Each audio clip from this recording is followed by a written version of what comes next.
So you've said that you did the Camino, you went into the convent, you went on mission trips to like what different places? So I did missions in Ecuador, Mexico, the Caribbean, the Philippines, Italy, England, and Spain.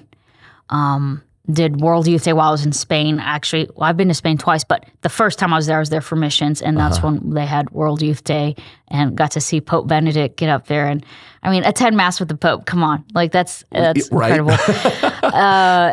And then Amazon forest. Yeah. So when I was in Ecuador, we would take Christ into the jungle. Into the jungle. Wow. It would be like a priest. We'd take a priest with us. We'd take a couple doctors and nurses to address. A lot of them have some serious health issues going on. But we would take a priest and like plenty of holy water because people needed baptisms and all sorts of things. And we would hike like 3 or 4 hours, I mean, deep into the jungle. And it was just going to these like indigenous tribes and stuff. Wait to, I know. We got to schedule you again to sit down and go real in depth with all of this stuff. Wow. Yeah, I'd love to share that because I really do feel like my experiences showed me that we love and serve a real God who does things for real people in the real world. Like growing up in the faith, I thought like there was a God up there and then us people are down here. But missions, prison ministry, working with teens in crisis pregnancy, like all of those instances, I saw Christ here, present for real people in the real world, doing real things. And I think that's always something to share and to be celebrated, like the glory stories.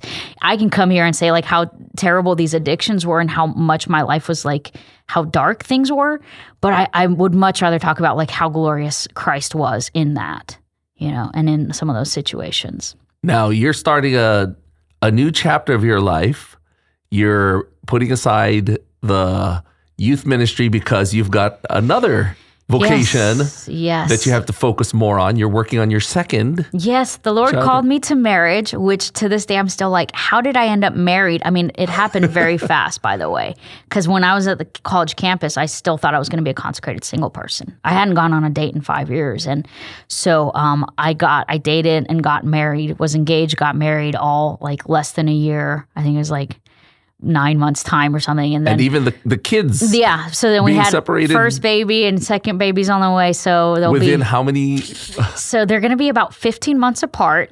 So it's pretty back to back. But I guess, you know, if being an addict has taught me anything, man, when I'm like, all right, let's do it. Like, let's do it. Okay, I'm going to be married. Like, let's just have all the kids, like, all at once. Like, let's do it. And that's one thing, I guess, about me that's maybe a good quality is when I commit to something. You know, like when God's like, go to the convent, I'm like, all right, let's do it. Like, let's sell all we have. And same thing with missions. I got rid of everything. And how many months till you're due?